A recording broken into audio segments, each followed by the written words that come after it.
Welcome back to Mega Man 2. We are going to destroy Bubble Man now. In the last episode, we got item... I think it was item 2. Anyways, I just sort of explained, in later games, Mega Man 3 through probably whatever the current Mega Man is, 11, 12. You always get Rush. And he gets upgrades that allows you to bypass parts of certain stages, or helps to improve getting through other parts of certain stages. This is pre-Rush, so you get items 1, 2, and 3, which kind of operate in a way like Rush, but they're a little bit different. Item 1 is like a platform that it's got a propeller on the bottom that lifts you up in the air and then eventually disappears.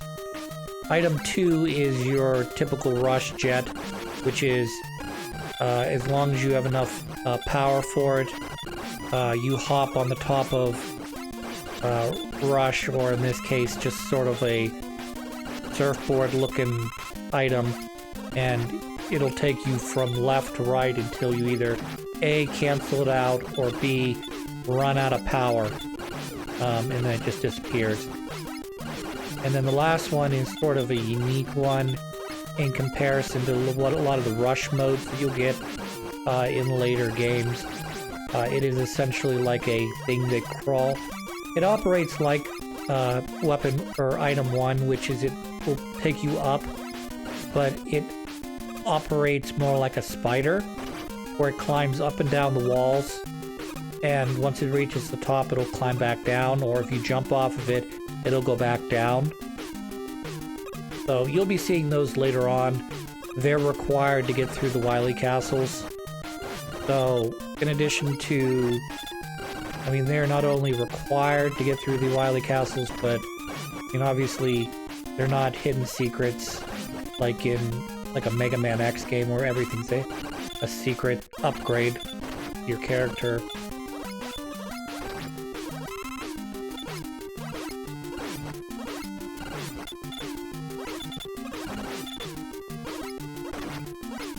Let's not die here.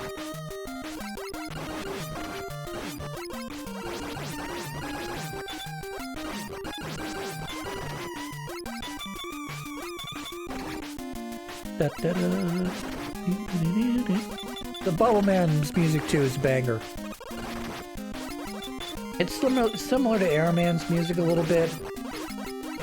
Again, another fucking banger. I mean, I know why this game is highly regarded because it took a lot of what Mega Man 1 did and polished it up and made it better. And the music just... Oh, also, don't touch these spikes because they automatically kill you.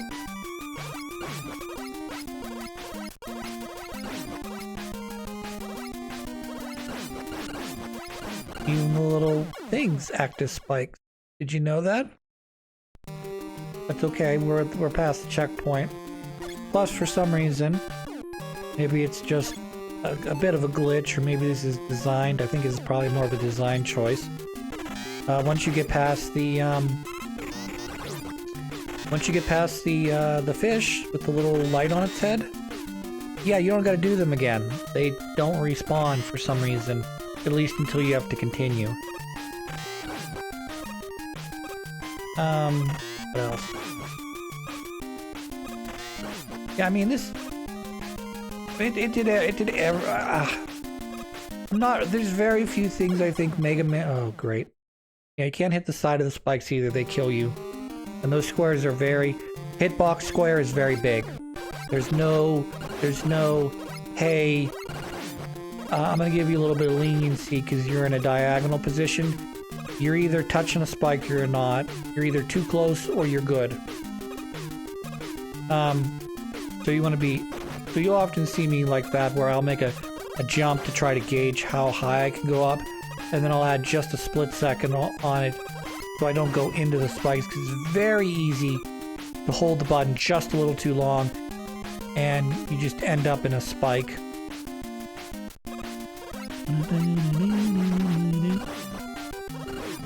10 out of 10. Best music ever.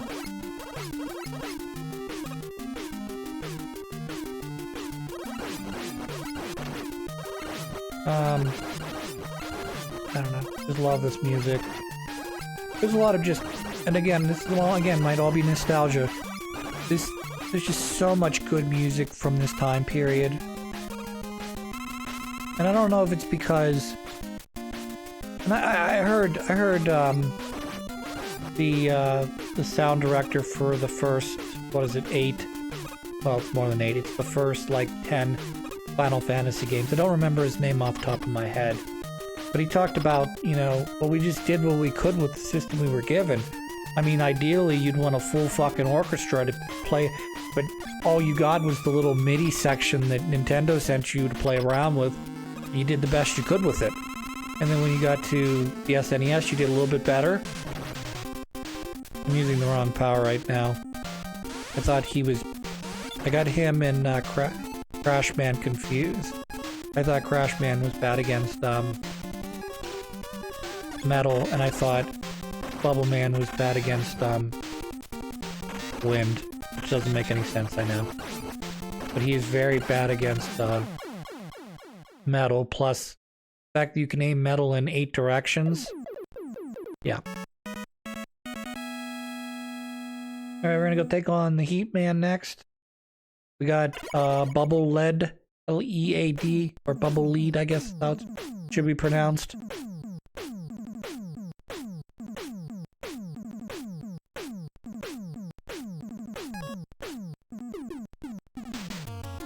We're gonna go fight E-Man, so we could fight Crash Man as well. Which one do I want to do? Let's do Crash Man first. Because he's got... Because E-Man's song's way better. Boop, boop, boop, boop. This is a good one. This is a good song as well. I think I spent too much time on this level. So this kind of gives me the, yeah, these guys are... You'll see it a little better here when we get a little bit farther north. It's a good song too, I'm not gonna lie. Like I said, I think I spent a little too much time on this level. I think this song irritates me because of past playthroughs. Because I wasn't smart as a kid. I was a dumb, stupid poo-poo head. Also, don't fall down, or you're gonna be really pissed off. Of course, getting a Mega Man Extra Life is always great.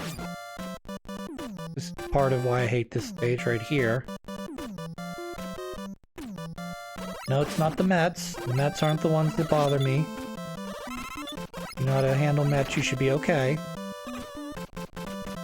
This section right here, I think. So this is your introduction.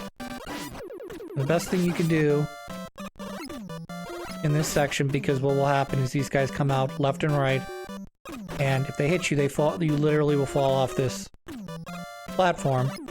So what I didn't know as a kid is you can use Woodman's power. As long as you do not move your Mega Man, what will happen is, this is why I hate this section so much. Yep, that was a mistake. I wanted to use...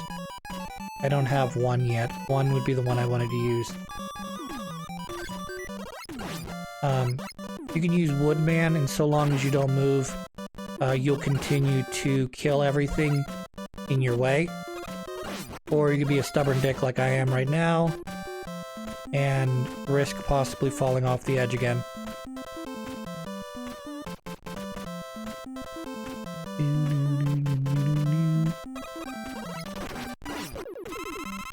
You'll get this here, but we're gonna switch over to Woodman.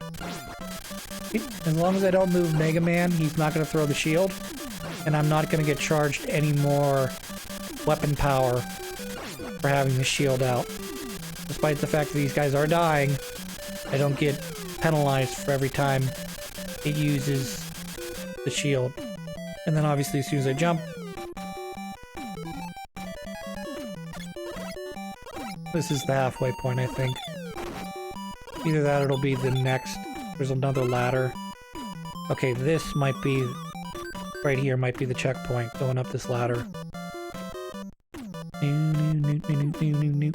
Hey, don't fall down. I mean, you won't go all the way to the bottom here, per se, but you still have to go up like 3 or 4 screens. How do you get through this? You don't do that. That's a mistake. What you want to do is you want to jump over to that middle platform, and then you're going to jump back. So even if you take damage like I just did, you're safe. And he doesn't respawn. And you want to go up this left one first. And then when you get up to here, you want to take... Well, keep holding up, obviously. But you're going to want to take the middle path. As you can see, this one ends in a dead end. So you want the middle. As you can see, it's the only one that goes up. And then you definitely do not want the middle one, because that only leads you to health. Then you end up having to go back down the... Well, I guess you could just drop, but I was going to say you have to go back down the ladder. Get hit by a bunch of birds. Not worth your time. Hey, you want to use Metal Man again? I want to use Metal Man again.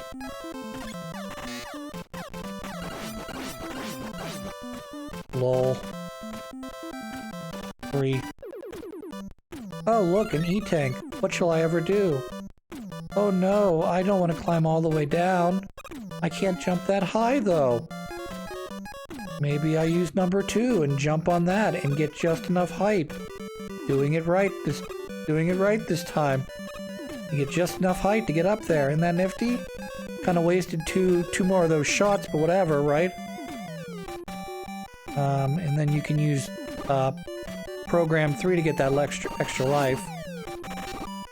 Fortunately, these guys spawn infinitely, and they're a pain in my ass.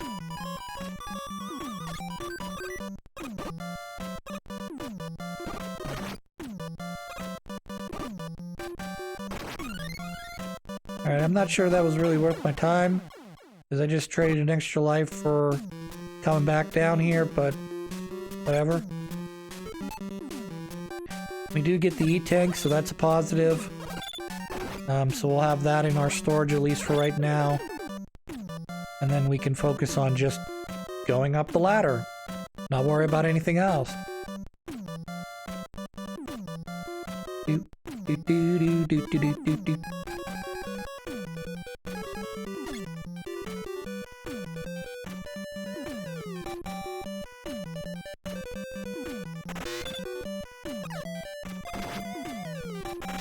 I flunked. Nice. As if no, you didn't do any damage to me.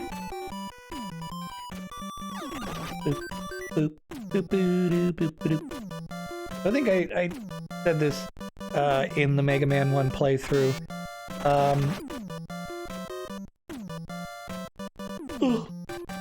But I never actually got... I didn't have video games when I was really, really young. So it wasn't until I was like a teenager when I got a PlayStation 2 where I was able to buy some of like the anniversary collections and replay these. So I had a Mega Man anniversary collection that went from all the Mega Man games that were out at that time, which was, well, I guess most of the Mega Man games that were out at that time is what I should say. But it had all the mainline ones, 1 through 8. And then it also had a couple unlockable. I think like they had the Mega Man Battle Arcade or something there. There were 2 of them, so they included those. There was no Mega Man Soccer, which is an SNES game, which I'm not sure I really care that it wasn't included. Yeah, we're just gonna go in. Even if, see, I got an extra life here, so I can waste it. Provided I don't, like, immediately pwn the shit out of this guy, I can waste a life and then still beat him. I've got full wind tank. But, Crash Man is very, very, bad against wind. To the point that, like, he's dead. Like, embarrassingly so. also, if anyone's interested, I did, as a kid, have a PC, had the PC version of Mega Man, which is not really Mega Man, it's just trash. Instead of having 8 Robot Masters, or in the case of Mega Man 1, 6, it had half that. It had 3. And each level was trash. And me and my brother, Steve, used to, like, slow the game down. Oh, this is such a good song.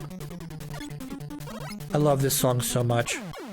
Oh yeah, we are gonna drain the rest of our lives so that we can go straight to a continue and refill all of our tanks.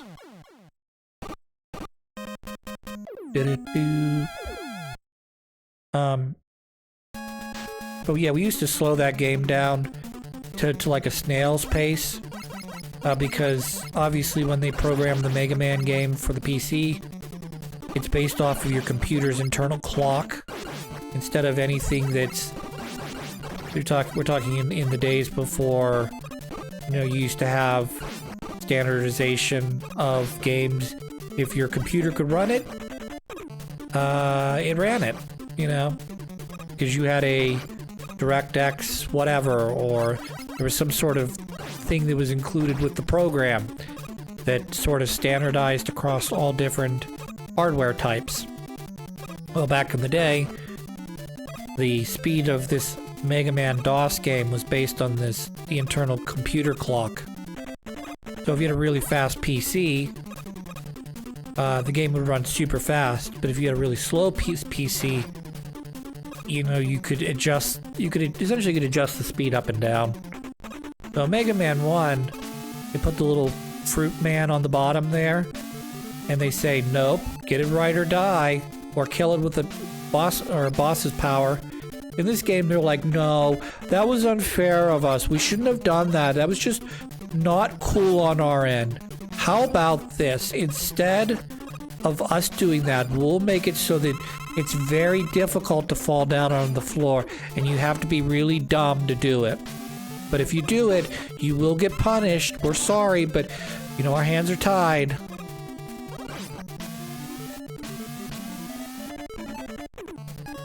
So yeah, we're gonna equip some Metal Man again, because I can diagonally aim it, and that's fucking awesome.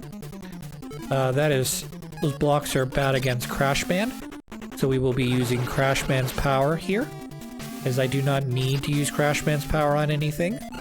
In this stage, he's bad against Bubble. And I just took some damage, that's fine. Because we're just gonna go Metal Man back. I'm not really sure why I opened up this thing if I'm just gonna jump over top of it, but whatever. I'm not gonna use that crash power anyways in this stage. So this game, if anyone's ever watched Aaron Hansen's Sequelitis, he talks about the game teaching you.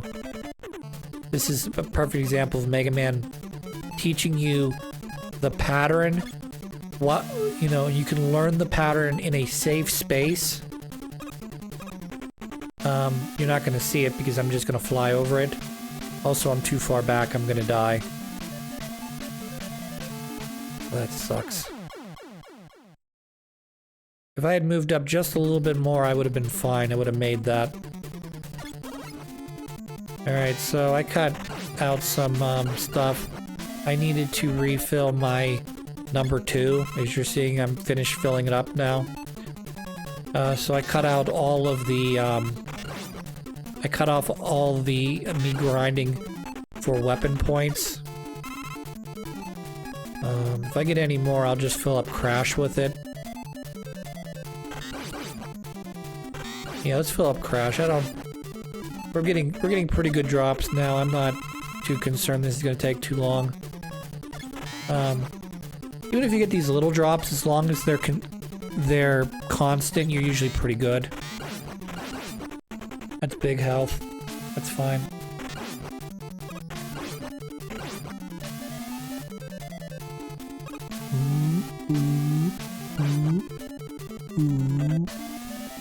So anyways, if I were to do this area correctly, basically what I was trying to say is in Heatman stage, they're teaching you the patterns that the blocks are going to go. And they do it first in a safe space where you can't possibly die. And then once you've learned the pattern enough to the point that you're now over lava, you should be able to do the pattern over lava. We just did it over the ground. You showed me that you could do this section like this, right? See, just like that, a jump. See? You just proved you could do it, so do it again. Now do it over lava. See? And they even give you the tough part where the block appears over top of you. They still give you that in a safe spot so that when you really are over top of the lava, you have no one to blame except for yourself for messing it up. Plus, this last section, as you can see, is pretty easy. But I'm just going to cheat it because fuck that area. I'd spend, I wouldn't say half the game in that area, but I would spend probably about 15-20 minutes in a level that should take you under 5 to complete.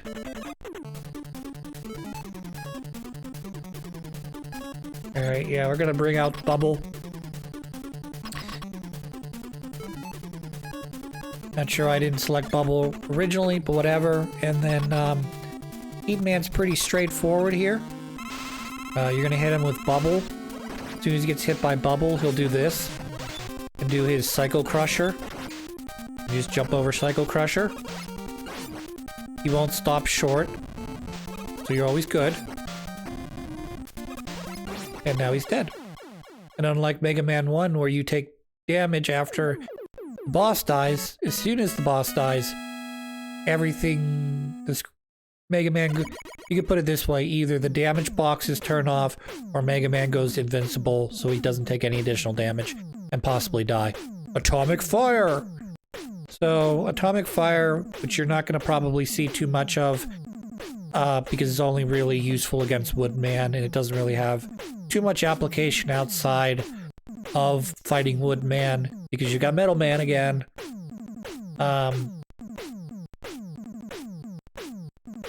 You can charge it. You can charge up Fireman's power, and then whenever you do, you'll throw like a big fireball at him. And this is something that they bring back.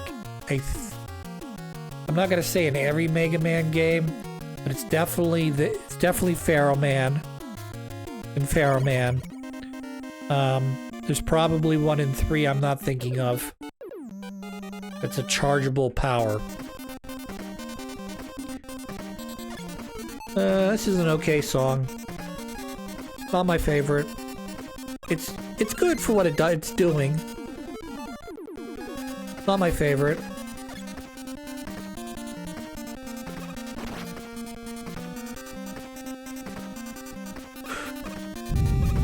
Hey, you want to learn about beams?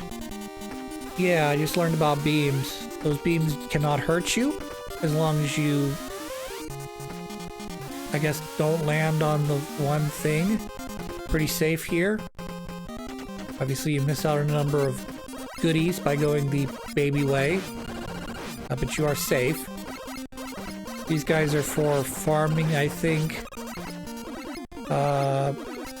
Farming weapon power for Freeze Man. Shit, what do they call him? Fast Man.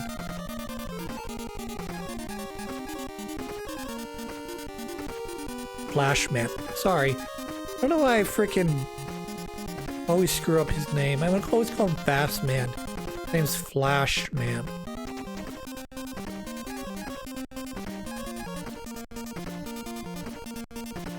So what we're gonna do is we're gonna use Flash Man's power, but we're gonna make sure that we've got enough ready to go down the pit, as they say.